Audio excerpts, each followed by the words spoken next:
Could you understand what these 5 centuries have done to the consciousness of the world?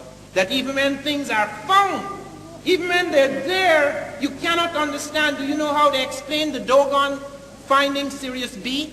The Russians have given the best explanations, because the Russians contacted me when I brought out my thing in the New York Times. I got a letter from Sanarov, academician Sanarov, from one of the Soviet science cities in Asia, saying that the Russians had been working on Bering Strait migrations and other migrations from the Pacific area. They'd never heard of Atlantic migrations before. They were very interested in my research.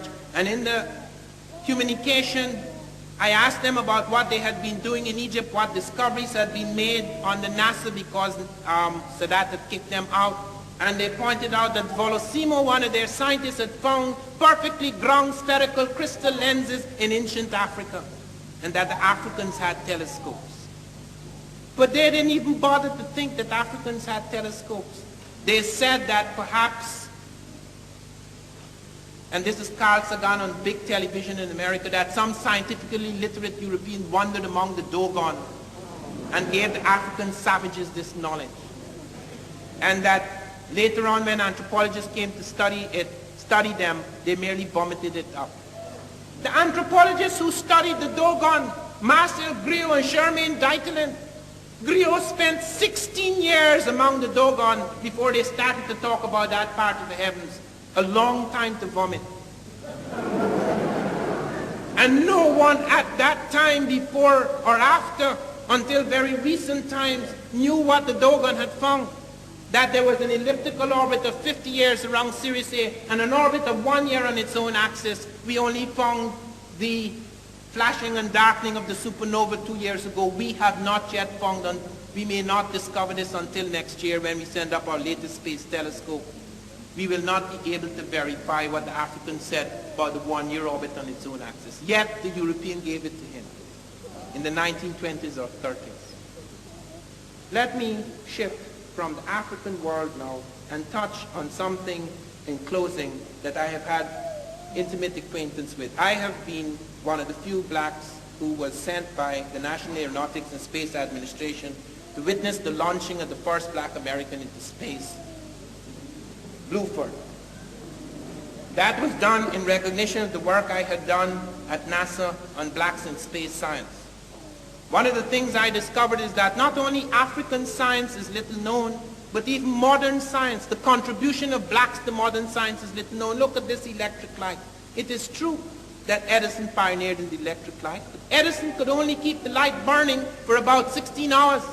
The man who provided the carbon filament that made light universal and practical was a black American, Louis Latimer.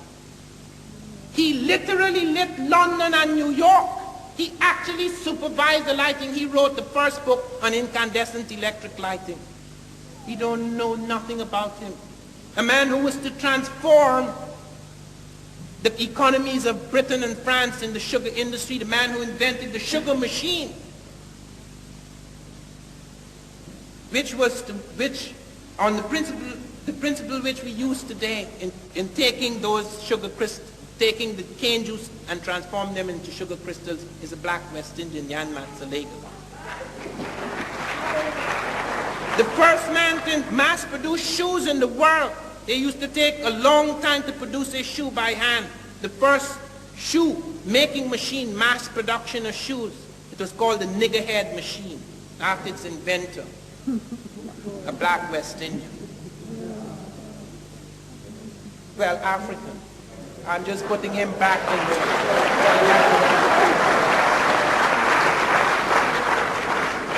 of African ancestry. The first man to transform the food industry, the food transport industry in America, and to refrigerate the trucks because they were using the primitive method of ice blocks with food. He transformed the food industry. There again, Frederick Jones, an American, black American. You go and you look at a whole field of things. By the year 1913, 1,000 inventions by blacks were patented. And that was in spite of the fact that in the 19th century, around 1856 or 1848, there was a ruling from the Attorney General, who ironically was called Jeremiah Black. He ruled that you could not patent, a slave could not patent an invention because a patent was a contract between the government and a citizen, and black slaves were not citizens. So in spite of the fact that their early inventions had to be patented under the names of their white masters or later under the names of lawyers, yet by 1913, as many as 1,000 inventions were patented by blacks. So I went into NASA to find out what was going on in the space industry. They came to me and they gave me a whole lot of biography. I said, I'm not interested in biographies. I don't want to hear who married who and where they were educated. It's a waste of time. The biggest fools I have met in the world are the best educated.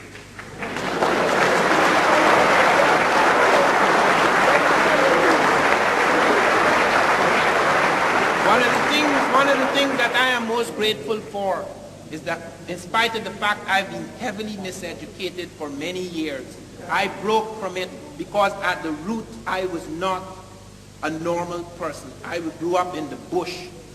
I was not part of this civilization. From the time I came out and I looked in the city, I didn't like city people. I can adjust to them now. But there's that inherent distrust, because I found that people who had learned things from books, written in a certain way for centuries without much change, just echoing the lies of the past, knew very little about what was and what wasn't. I therefore depended on my instinct, which I tried to kill for many years, but it kept haunting me until it broke through the shell. That was responsible for my survival. The constant doubt that springs from the fact that it is impossible to totally suppress the soul of man.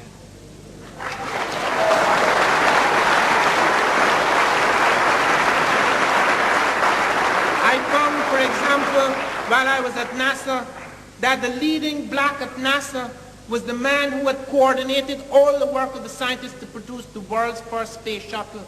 The man who was responsible, who was the director of the Dryden Flight Research Center, who coordinated all the work of the scientists to push up that first space shuttle, was a black man. His name, hold on a minute, is Major Gilham IV. Major Gilham IV. The leading technical astronaut whom I had a chance to sit and talk with the day before the launch at Cape Kennedy, Colonel Gregory, Frederick Gregory. He's the leading technical astronaut. He's one of the 3 men who were sent up to check out the space shuttle before it goes up. He was the man who was selected to redesign the cockpit, the brain of the space shuttle. He redesigned 5 of the cockpits because the first one was screwed up. He was responsible. I have a picture of him sitting blind in the middle of an aeroplane, blind, landing it on the point of a pin.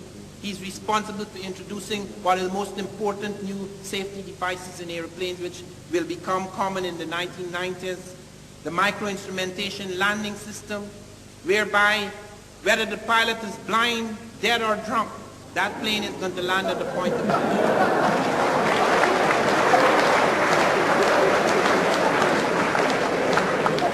He was responsible also for inventing a new power controller, which will enable the pilot, cut hand fatigue in half, enable the pilot to control all the systems in the airplane with one hand. And you find also the toilets, even the space toilets are designed by a black. And this was the best design they had, because there's a problem in space. When you have a call of nature, it doesn't go down, it goes up.